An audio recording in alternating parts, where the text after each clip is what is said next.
Good afternoon, Rowan University, and to the class of 2020, I say congratulations. I am aware that this is not the graduation you had planned or hoped for. And I know it feels hard to celebrate right now, but I want each of you, wherever you happen to be, to go get a glass of something. It doesn't matter what it is, just something you're going to take a sip of later on in this speech, okay? Got it? Okay. I truly wish I was there in person to say these words to you. I would very much like to see your beautiful faces, to hear your ebullient voices, and to share this moment with you. Alas, the universe had different plans. You've spent years working toward this day, only to have your final semester derailed by a global pandemic. You've been working virtually with little human contact. There are no parties, no hugs from friends, no proud family members embarrassing you by being overly emotional at breakfast about how much you've grown up. I imagine for some it's been just weird. For others it's been super stressful. And for some it's felt disastrous. What's happened in the past few months in the world has been the definition of a disaster. I'm sure it feels like a shadow cast over what should have been a boisterous time of transition. But still, here you are. Each of you has taken your own unique, circuitous path to get here, and today is the end result of countless choices you've made. Some easy, some difficult. Some were good, and for some, I'm sure you would like a do-over. And yet, here you all are. You're graduating. You may not be together, but you still represent a collective. A group of individuals bound by common experience. You've gone through something together, and a lack of physical proximity at this moment doesn't negate or erase that. Not at all. Because this is an experience. It's an intimacy you've shared with a very specific cohort. Let's talk about what you've shared. Not just all the material you've absorbed, not the hoops that you've jumped through, not simply the friendships and the romances, the difficulties and the triumphs you've shared growing up together. I want you to do a mental exercise with me. I want to visit past you for a moment. Picture yourself on the occasion of your first day here at Rowan. Not your first day of classes. Think about the very first day you arrived. Think of this like a movie starring you as the main character. Look at yourself. So young, so innocent. The following 4 years were a completely unknown path to you at that point in time, a mystery. You'd moved beyond primary school. You were in college. You were moving toward adulting.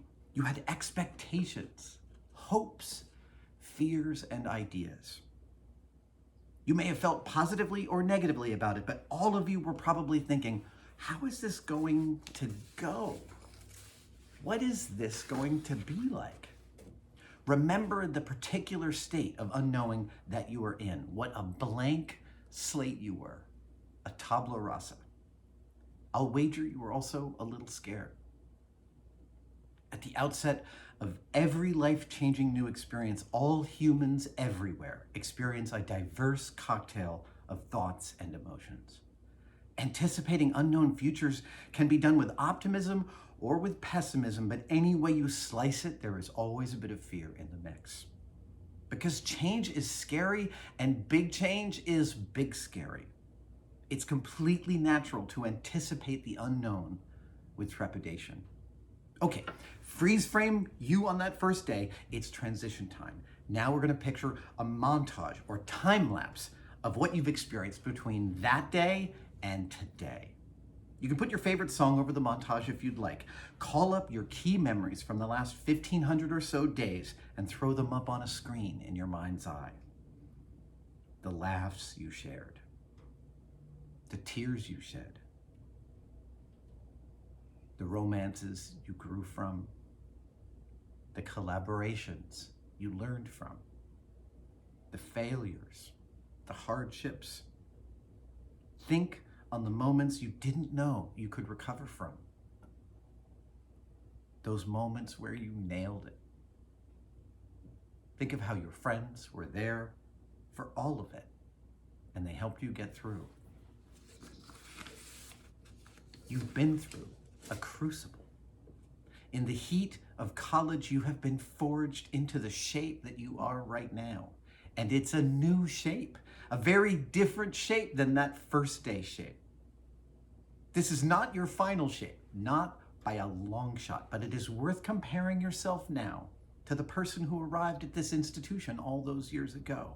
Think back again on that first day and think about the things you knew to be true on that day. What you knew about college, what you knew about people, what you knew about yourself. Now reflect briefly on what you were wrong about.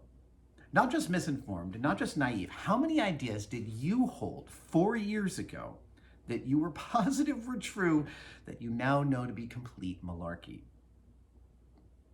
If you're anything like me, it's a long list. Late at night when I can't sleep, my monkey mind still alights on all the dumb crap I've believed and said and done in my past. Go easy on past you. They were working with incomplete information. We all are. Now, we're going to become time travelers and we're going to look at ourselves 5 years from now. Inhabit this 5-year future you, and from this vantage point, look back upon yourself right now. What I want to tell you is that future you is going to look upon right now you with the exact same amount of patient indulgence that present you looks upon first day in college you. There's so much you are wrong about at this very moment, and that's okay. It's not just okay, it's called being a person. This process will continue and repeat itself for the entirety of your life. This is the lesson I have to give you about adulthood.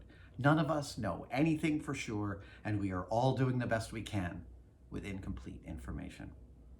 That's how it goes. When I was young, like you, I imagined that adults had read the back of the box and knew the rules and how everything was supposed to go. It was a shock to learn that the opposite is true. So, how do we move forward if all we have are incomplete pieces of the puzzle? We do it the way that you've made it this far. We make it by pushing ourselves while at the same time being gentle with ourselves. We make it by leaning on those close to us when we need support and providing support when those we love need it.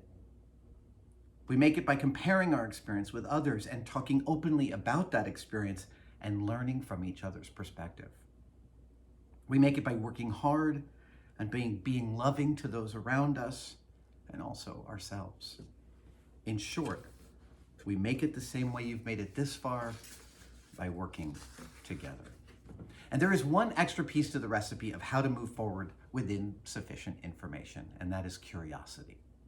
What life will repeatedly teach you is that there is no master plan to follow, no complete outline to compare the present experience against, no bulwark against the confusion of present experience. But curiosity about what is happening and where it might lead step by step, all the while taking into account what is. When you're curious and you apply that curiosity like a beam onto what is happening, you start to surmise that the trick isn't figuring out the overall path. The trick is figuring out what the very next step is. Treat the unknown with curiosity rather than with a desire for answers to everything, and you might just see far enough to move forward incrementally. This is, for me, one of the most important lessons I have learned. Most of the time, just knowing the very next location to place your metaphorical or literal feet is real and abiding progress. We can rarely see any distance into the future, but if we ask enough questions and unflinchingly take reality into account, we can see what's possible tomorrow, next week. Lao Tzu famously said that a journey of 1,000 miles begins with a single step. I like to think that he's saying that in order to walk 1,000 miles, you need to mostly keep your eye on the very next step. Remember that I said you were not in your final shape? Here's another secret.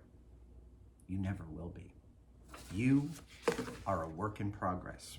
To quote my friend Tom Sachs, we are all going to die with to-do lists. This is one of the reasons I don't like asking kids what they're going to be when they grow up, because it's a way of imbuing them with the sense that there is a final shape to attain, and there isn't. You are never finished. So, here you are today. You are at the end of one thing and at the beginning of another thing. As Rilke put it, the past has left you, but the future has not yet taken hold.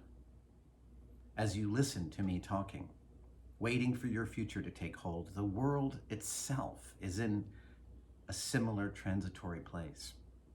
We face actual mortal dangers that will affect all life. A past way of doing many things is gone, and how things will be done in the future remains a bit of a mystery. And unlike first day in college I'm not guessing you might be scared here. I know you're scared. Because we all are. Our future as a country, as a culture, as a planet, and as a species is unknown and at this moment unknowable. So the question facing every single human being is the same question facing you graduates today. How do we face a future with incomplete information, uncertain outcomes, and dangers seen and unseen? How do we forge a proper path to the positive benefit of all? We've paused the machine that is the world. How do we get it started again? Together, of course. We face it with a commitment to listening to each other's experience and sharing ours when it's useful. We face it by taking into account not just the world we experience, but by looking through each other's eyes and seeing the world through different perspectives. We face it by looking at the world with a critical eye and see not just how we wish it was, but how it truly is right now. We face it with curiosity. We are all doing the best that we can. And we face this uncertain future collectively with love, hard work, passion, humor, and a key eye on those biases that we hold that prevent us from seeing things clearly. Seeing clearly with your mind and your heart is truly the very next step. To the Rowan class of 2020, lift your glass with me, and here's my toast. Know thyself, love thyself, love each other, work together, take the privilege of your education and pass on what you've learned. Listen carefully to each other. Be gentle. Remember that we are all of us flawed vessels, and that we can achieve stunning and amazing things when we care and join forces together, even when we have incomplete information. Because that's all we're ever going to get. Because we have each other, and that's enough. Cheers.